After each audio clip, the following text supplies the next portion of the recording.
किया। एक एक घर की तो बात ही सुनो।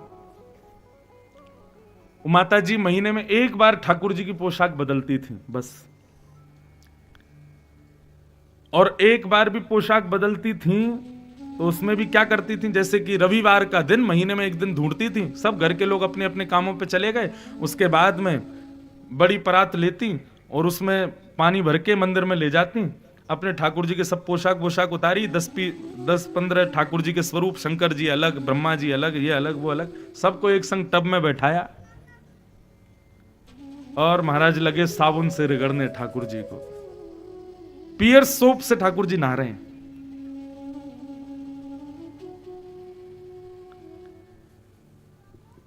उन मां को स्वप्न में ठाकुर जी दिखे, और कैसे दिखे पता है? ठाकुर जी के अंग प्रत्यंगों पर घाव का दर्शन हुआ। बोले मैया तुम ये कभी सरफ से, कभी साबुन से, कपड़े धोने साबुन से हम खुद नहलाती हो, हम चैतन्य हैं, आप हमको मूर्तिवंत क्यों मानती हो? वो ठाकुर जी सरफ से नवाने इसलिए नवाया, आप में मैल लग जाता है, ठीक हो। बोले तो मैल तो तुम्हारे बेटे को भी लगता, नवा दो सरफ से उसको भी। बर्तन मांजने वाले वो जो, उससे तुम हमारे शरीर को रिगड़ती हो, अपने बेटे को रिगड़ दो एक बार। नहीं, उसको कैसे रिगड़ देंगे, उसके लग जाएगी। तो जब उसके प्रति चैतन्य भाव है तो हमारे प्रति क्यों नहीं? और माफ कीजिएगा, यदि चैतन्य भाव से ठाकुर जी की सेवा नहीं है तो आपके घर में पाषाण ही है, ठाकुर जी नहीं है। कई लोग इस बात को इतने सीरियसली ले जाते हैं कि वो कहीं भी जाते हैं तो डलिया में ठाकुर जी को संगी लेके जाते हैं। बोले आप ही तो कहते हो भगवान चैतन्य है, हम अब उनको घर पे अकेला कैसे छोड़ के आए? भाई देखो, भाव पर पूरी सेवा टिकती है। मैं आप लोगों को कथा सुनाने आया, मैं ठाकुर जी अकेले ऊपर कक्ष में बैठे हैं, ऐसी बात नहीं। हम जब आते हैं तो ठाकुर जी से कहते हैं लाल जी 4 घंटे की आपको छुट्टी देके जा रहे हैं, 4 घंटे के लिए कथा करने जा रहे हैं, अपने सखाओं को बुला लो, यहाँ मिठाई रखी है, खूब प्रेम से पा लेना। और वृंदावन में तो हमारा नियम है, हम पूरा परिवार नीचे के मंजिल पे, ऊपर वाली मंजिल पे हमारे ठाकुर जी रहते हैं। तो कोई हमसे कहे ठाकुर जी, मैंने कि वृंदावन जब हम आते हैं कथा करके तो हमारे लाल जी छुट्टी पे हैं, अभी घूमने गए होंगे, कुछ देर राधारमण जी के पास बैठे होंगे, मैंने फिर बिहारी जी चले जाएंगे, थोड़ी देर बिहारी जी में बैठेंगे, सखियों के यहाँ गोपियों के संग, ग्वाल बालन के संग आनंद करते हैं। वृंदावन में ठाकुर जी कमरे में थोड़ी बैठेंगे, वहां तो घूम रहे होंगे। अब ये भाव है हमारा कि इस वक्त हमारे ठाकुर जी के कक्ष में ठाकुर जी नहीं है। ठाकुर जी कहाँ है? ठाकुर जी घूम रहे होंगे, विचरण कर रहे होंगे। तो जिन लोगों को ऐसा लगता है कि अकेले ठाकुर जी को कैसे छोड़ें, 2-4 दिन की बात है तो ठाकुर जी को संग लाओ, लेकिन गली गली में और रिक्शाओं में और टेम्पू में लेके ठाकुर जी को मत घूमो। उसके प्रति भाव क्या रखो? कक्ष में जहां आप रुके हो, आश्रम में जहां भी वृंदावन आए हो, वहां विराजमान करो। ठाकुर जी से कहो ठाकुर जी हम जा रहे हैं दर्शन करने, आपके लिए श्रृंगार लेने, प्रसाद की व्यवस्था करने, इतनी देर में हम आ जाएंगे, तब तक आप क्या करोगे? आनंद करो, किसी भक्त वैष्णव के यहाँ जाके कृपा करे आओ, कुछ फल आदि ठाकुर जी के सन्मुख रख के चले जाओ। ठाकुर जी से बोल करके जाओगे वार्ता। स्वामी राम सुखदास जी महाराज क्या कहते थे? यही तो कहते थे। स्वामी श्री राम सुखदास जी महाराज कहते, भक्ति उस समय आपकी प्रगाढ़ हो जाए जिस समय आप घर से निकलते समय और आते समय ठाकुर जी से बात करो। सुबह ऑफिस जा रहे हैं ठाकुर जी, हम ऑफिस जा रहे हैं, ऑफिस जाके धन कमाएंगे तो आपके सुंदर सुंदर उत्सव करेंगे, बढ़िया कथा करवाएंगे, यज्ञ करवाएंगे, इसलिए अब आप ध्यान रखना, हम जा रहे हैं, बढ़िया हमारी कमाई हो उसका ध्यान रखना, आपका मंदिर बढ़िया बनेगा, पोशाकें आएंगी नई नई, 56 भोग आपको धराया करेंगे। ठाकुर जी को प्रायोरिटी देकर के कोई भी काम करोगे सब भक्ति बन जाएगा, वो सामान्य काम रहेगा ही नहीं। रात को लौट करके आए तो ठाकुर जी को बता दिया आज तो इतने क्लाइंट आ गए, आज तो बढ़िया हमारे मुनाफे वाला बात हुई, अब तो ठाकुर जी अब तो आपके बढ़िया मंगल उत्सव की व्यवस्था होगी। हर वस्तु ठाकुर जी से संबंधी हो, और ये तभी हो सकता है जब आप उनको चैतन्य मानोगे। केवल जड़ पदार्थ समझोगे तो ऐसी भावना कभी नहीं आएगी। तो भगवान का दूसरा रूप क्या है? चैतन्य। जैसे हमारे बालक को भूख लगती है, जैसे हमारे माता पिता को प्यास लगती है, ऐसे ठाकुर जी भी चैतन्य है। और माफ कीजिए, यदि आपने ये भावना रखी है तो भगवान है इनको क्या होता होगा, तो फिर वहां पर पाषाण है, ठाकुर जी नहीं है, केवल एक मूर्ति है। और आप केवल 2 घंटा मेहनत करके उनको सजाते धजाते हो, भोग लगाते हो, इसका कोई प्रतिफल आपको मिलने वाला नहीं है। सेवा तब स्वीकार होती है जब चैतन्य भाव हो। आपने यदि भागवत जी को साधारण ग्रंथ समझ लिया कि भैया ये पोथी रखी है व्यासपीठ के ऊपर, इनमें पन्ने भीतर रखे हुए हैं, तो आप भागवत की कथा कभी सुन ही नहीं पाओगे। प्रत्यक्ष साक्षात ये भाव हो कि श्री कृष्ण एक एक शब्द में विद्यमान है, जो हम सुन रहे हैं वो एक एक शब्द श्री कृष्ण का स्वरूप है। इस भाव से कथा को सुनोगे तो पूरी कथा आपके जीवन को बदल देगी। मानो तो मैं गंगा मां हूं, ना मानो तो बहता पानी। गाना है, मानने वालों के लिए वो गंगा है, पवित्र करेगी, ना मानने वाले तो उसमें पैर डाल करके शराब भी पीते हैं। भाव तो पहला स्वरूप ठाकुर जी का सत्य, दूसरा स्वरूप चैतन्य। लोग मुझसे पूछते हैं घर के ठाकुर की सेवा कैसे करें? केवल चैतन्य भाव ले आओ, आपको सीखने की जरूरत नहीं, अपने आप होगी सेवा। चैतन्य भाव तो लाओ। सत्य। अब एक बात बताऊं, पिछले वर्ष विदेश गया, मैं अकेला गया था, तो अपने लाल जी को संग लेके गया, अपने ठाकुर जी को। आप लोगों को भी सौभाग्य मिलेगा, 5, 6 और 7 3 तारीख हैं, इनमें आप सब लोग आमंत्रित हैं हमारे निवास पर, अंग्रेज मंदिर से आगे भागवत कृपा निकुंज। यहाँ कथा 1 बजे विश्राम करके हम जाएंगे और शाम 5 बजे से वहाँ उत्सव हुआ करेगा ठाकुर जी का। एक दिन नौका विहार, एक दिन हिंडोला, एक दिन 56 भोग, दीपावली, ये सारे उत्सव ठाकुर जी अधिक चल रहा है ना, 3 दिन के उत्सव हैं। उसमें हमारे ठाकुर जी को देखना कैसे छोटे से। तो अपने ठाकुर जी को हम संग लेके गए विदेश, और कहीं भी जाता हूं मैं ले ही जाता हूं उनको। तो विदेश में क्या है बंधुओं, ठाकुर जी हमारे 3 चीज के प्रेमी हैं, राग, भोग और श्रृंगार। पहला तो ठाकुर जी को कुछ गा के सुनाओ, उससे ठाकुर जी प्रसन्न होते हैं। दूसरा ठाकुर जी को पसंद आता है भोग। ये सामान्य दाल रोटी चावल से ठाकुर जी का पेट नहीं भरता, बढ़िया बढ़िया पकवान बनाओ, रोज कछु ना कछु नयो बनाओ, तब ठाकुर जी प्रसन्न होते हैं। राग भोग। और तीसरा श्रृंगार, सुंदर श्रृंगार करो। अब विदेश गए तो हम श्रृंगार भी कम लेके गए, श्रृंगार नहीं हो पा रहा था ठाकुर जी का। चलो श्रृंगार की पूर्ति राग से हो जाएगी, तो अकेला कहां तक सुनाऊं मैं, कितना सुनाऊं ठाकुर जी को, एक आध पद सुना दी हो गया काम। तो राग भी नहीं हो पा रहा, तो सबकी पूर्ति भोग से तो हो ही जाएगी। लेकिन भैया विदेश में भोग ज्यादा बन नहीं पाते, लोग इतने व्यस्त रहते हैं विदेशों में कि वो एक ही दिन में 7 दिन की रोटियां बना के फ्रिज में रख देते हैं, रोज उसी को ओवन में गर्म कर करके खाते हैं। और वहीं का बहु प्रचलन हम लोगों के यहाँ आ गया है, ये ब्रेड खाने का और आदि आदि चीजें, फ्रोजन चीजें खाने का, ये प्रचलन विदेश से आया है। नहीं तो हिंदू वैदिक सनातन धर्म में तो नया नया बना करके पाने का भाव है। पुराना पाने से बुद्धि जो है वो संकीर्ण होती चली जाती है। एक आध बार की बात अलग है, लेकिन रोज रोज पुराना ही खाओगे तो बुद्धि विवेक शून्य हो जाएगी।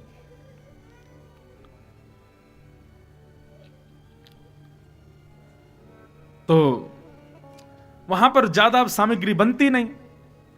अब जिन लोगों के यहां मैं रुका था उनसे मैं ज्यादा बोल भी नहीं सकता, क्यों, अब वहां नमक भी लेना है तो जाओ गाड़ी चला के 20 किलोमीटर दूर से नमक लाओ। एक एक चीज के लिए इतनी, तो ना तो ठाकुर जी का श्रृंगार हुआ, ना ठाकुर जी का राग हुआ, और भोग भी नहीं हुआ। रोज बेचारे रोटी दाल चावल ही खाते। तो हमारे ठाकुर जी का एक दिन श्रृंगार कर रहा था मैं, तो मानो ऐसा लगे कि ठाकुर जी उतार उतार के सब फेंक रहे हैं, मुकुट भी फेंक रहे हैं, वस्त्र भी उतार रहे हैं, माला भी गिर रहे हैं, कुछ भी श्रृंगार स्वीकार नहीं कर रहे। गोद में बैठे लाल जी, बहुत देर तक जब तैयार नहीं हुए मैंने कि लाल जी मैं जानता हूं आप बहुत परेशान हो गए हो, ना तो राग हो रहा है, ना भोग हो रहा है, ना श्रृंगार हो रहा है। मैंने कहा लेकिन मैं आपको वचन दे रहा हूं, मैं जिस दिन भारत पहुंचूंगा उसके अगले दिन आपका 56 भोग करवाऊंगा घर पे, और पूरा गिरिराज जी से बन के आएगा, नाथ द्वारा से डलियाओं में भर भर के, और थोड़े बहुत सामग्रियों के नाम बता दिए, ठाकुर जी मोहन थार मंगवाऊंगा, जे मंगवाऊंगा वो आज तैयार है, जाओ बस 5 दिन की और बात है, नेक डट जाओ। ऐसा कह के प्रणाम करके श्रृंगार किया, सब धारण कर लिया। तो चलो भारत जाके 56 भोग तो लगाएगा कम से कम। और इसी बात के भाव से ठाकुर, मैं केवल 1 दिन के लिए वृंदावन आया था, मेरी बनारस में कथा थी, बीच में 1 ही दिन था। मैंने पहले से ही फोन कर करके मैंने भैया हमारे ठाकुर जी केवल इसी वादे पर टिके हुए हैं। मैंने कहा नहीं तो ये हवाई जहाज को भी हवा में डामाडोल कर देंगे, बता मेरा 56 भोग लगाएगा कि नहीं। तो मैंने इसलिए सब व्यवस्था रखो, बढ़िया उत्सव की तैयारी करो, ठाकुर जी आएंगे 56 भोग लगेगा। पर यहां ला करके 1 महीना हम रहे विदेश में, ठाकुर जी की जितनी भूख अधूरी रह गई थी 1 महीना में खूब रज रज के पवाया, ठाकुर जी प्रसन्न। अब ये भाव कब परिणत होगा? आप मूर्तिवंत उनको मानोगे तो कभी नहीं हो सकता, जब चैतन्य मानोगे तभी ये भाव होगा। इसलिए ठाकुर जी का दूसरा रूप क्या है? चैतन्य। वो जड़ नहीं है, वो मूर्ति नहीं है, वो अष्टधातु नहीं है। हां, हजारों लोग दर्शन करते हैं, हजारों में 500 लोग कुभाव वाले भी हैं, इसलिए ठाकुर जी मूर्तिवंत होकर दिखाई देते हैं। लेकिन भाव वालों को तो वहां भी उनके अंग प्रत्यंगों का मूवमेंट दिख ही जाता है। तो ठाकुर जी का दूसरा रूप चैतन्य, सत्य, चित्त, और तीसरा रूप ठाकुर जी का आनंद। ठाकुर जी आनंद प्रदायक है। ये तीनों चीजें ठाकुर जी देते हैं, सत्य भी देते हैं, चैतन्यता भी देते हैं, और आनंद भी प्रदान करते हैं। ठाकुर जी आनंद स्वरूप हैं। भगवत संबंधी कार्यों में बंधुओं सुख नहीं मिलता, भगवत संबंधी कार्यों में आनंद मिलता है। सुख तो सांसारिक वस्तु में प्रदान करती है, सुख की सीमा तो केवल सांसारिक वस्तुओं में ही मिल सकती है। भगवत संबंधी कार्य जो होते हैं वो सुख नहीं देते, आनंद देते हैं। मैं अपनी कथा में कहा करता हूं, सुख में और आनंद में अंतर क्या है? सांसारिक व्यवस्थाएं व्यवस्थित होने पर जब आपको प्रसन्नता देती हैं तब उसको हम सुख कहते हैं। लेकिन अव्यवस्था में भी, बिना किसी व्यवस्था के भी हम प्रसन्न हो जाते हैं जब, तब उसको आनंद कहते हैं। भगवत कथा सुख नहीं देती, भगवत दर्शन सुख नहीं देता। बिहारी जी का दर्शन, वृंदावन आगमन, ये सब सुख के कारण नहीं है, ये सब आनंद के कारण है। अब बिहारी जी जाना दर्शन करने शाम को, यदि आप शारीरिक सुख के भाव से जाओगे तो परम दुखी होके लौटोगे। क्यों? भीड़, पसीना, लोग बाग मार रहे हैं, कौनी आगे पीछे धक्का मुक्की हो रही है, बिहारी जी नहीं दिख रहे। तो शारीरिक सुख के भाव से जाओगे तो परम दुखी होके जाओगे, दुखी होके आओगे। लेकिन मानसिक सुख के लिए जाओगे, शरीर को भले ही कितना भी कष्ट हो, लेकिन बिहारी जी की एक झलक देखते ही आपकी सारी थकान दूर हो जाएगी, परम आनंदित हो जाओगे। बद्रीनाथ कितने लोग गए? हाथ ऊपर करना। वाह, सभी गए हो। बद्रीनाथ जब आप ऋषिकेश से चढ़ना प्रारंभ करते हो तो क्या हालत होती है रास्ते में? घूम घूम के ऐसी स्थिति हो जाती है। जब रात में बद्रीनाथ पहुंचते हैं ना, तो रात में बिस्तर पर भी हमारे दिमाग घूमता ही रहता है। इतना घूम लिए हैं पूरे पहाड़ों पर कि दिमाग वहां भी घूमने लग जाता है। लेकिन मैं अपना अनुभव साझा करूं, और शायद आपने भी किया हो। बद्रीनाथ पहुंचते जैसी गाड़ी से उतरते हैं ना, तो ऐसा लगता है अब कमरा मिल जाए और हम सो जाएं, थोड़ी देर आराम करें, बड़ी भैया हालत खराब हो गई।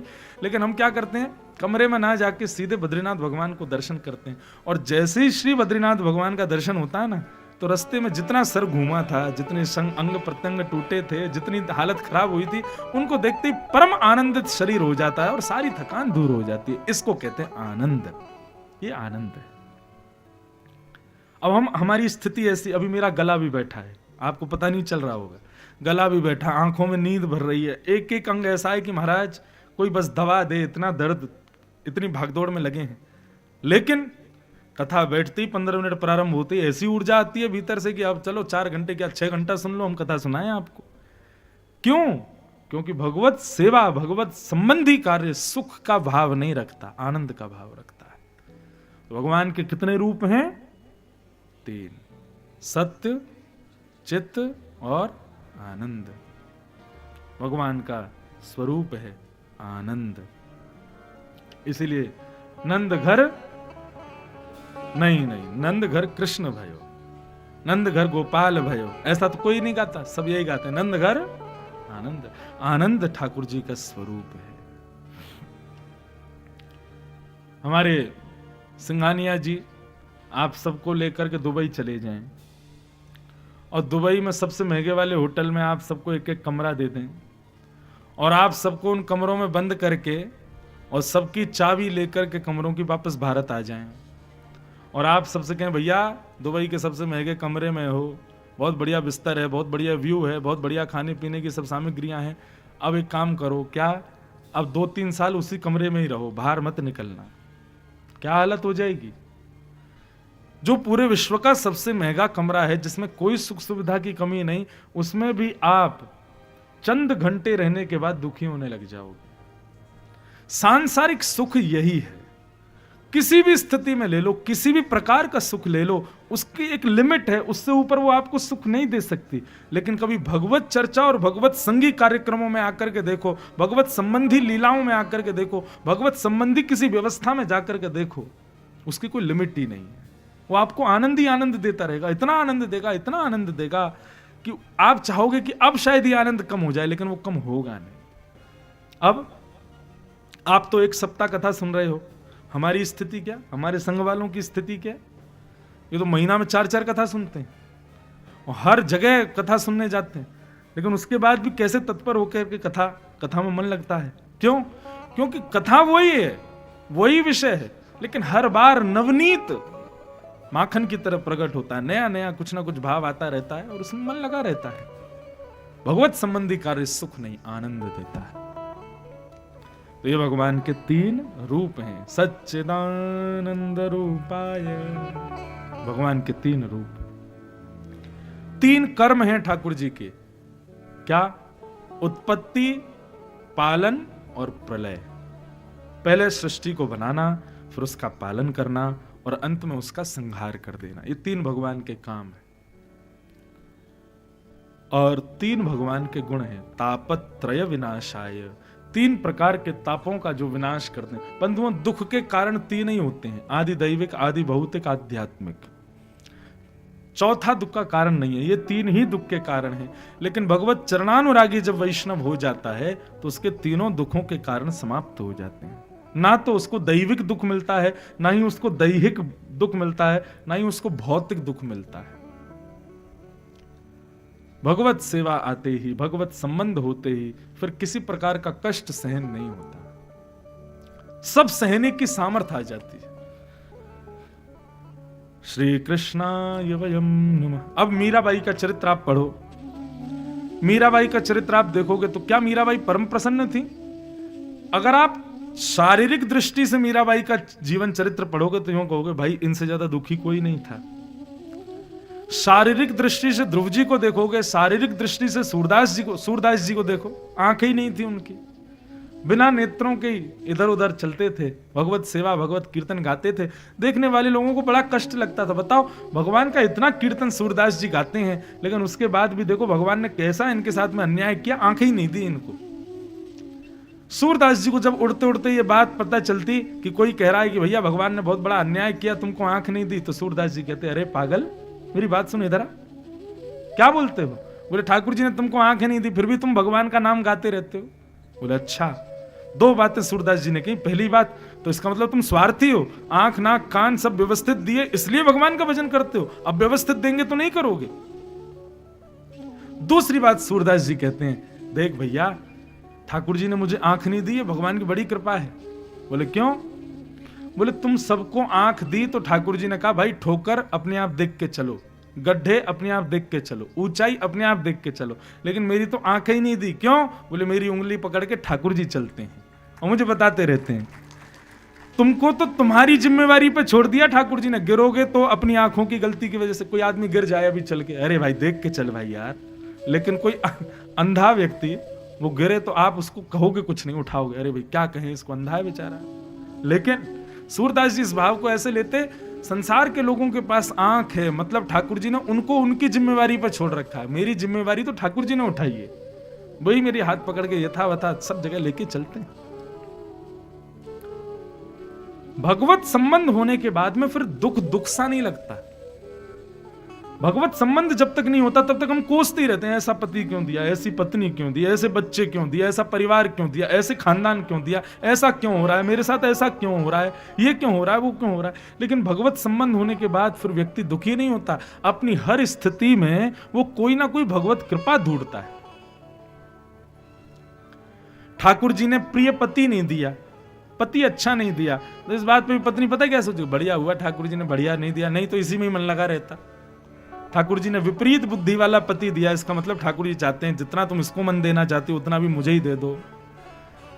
अनुकूल पत्नी नहीं दी, तो इसमें भी लोग कल्याण का भाव ही सोचते हैं। कहने का अभिप्राय भक्ति पथ के अनुगामी जब आप बन जाओगे तो अपने जीवन में घटने वाली हर घटना को भगवत कृपा समझोगे, उसको किसी भी प्रकार का प्रारब्ध नहीं समझोगे। समझ में आई बात?